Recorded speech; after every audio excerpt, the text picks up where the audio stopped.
Salam, bu günləri cemli keki hazırladım. İçərisinə 3 yumurta, 1 paket vanil, 170 qram şəkər tozu mikserlə yaxşı qarışdırırıq.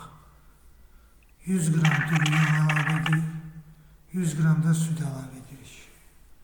Yaxşı qarışdırıb, mikseri qoyuruq qırağa. 170 qram ələnmiş un, 1 paketdə qabartma tozu.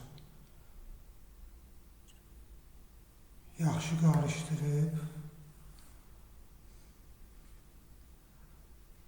əlavə edirik pişirmə qabına.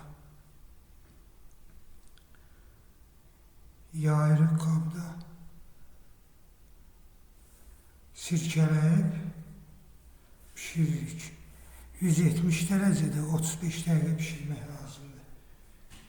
Ortadan 2 yerə böldüm, qıraqlarını da kəsib düzləşdirdim.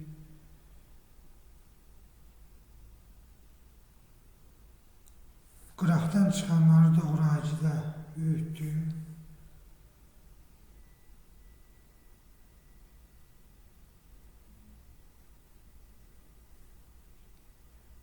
Cemi yaxıb, ikinci hissəni də cemləyirik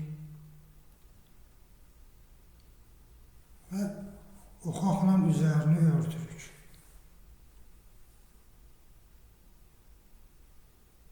Həm yumuşaq, həm dadlı. Çayla əla gedir.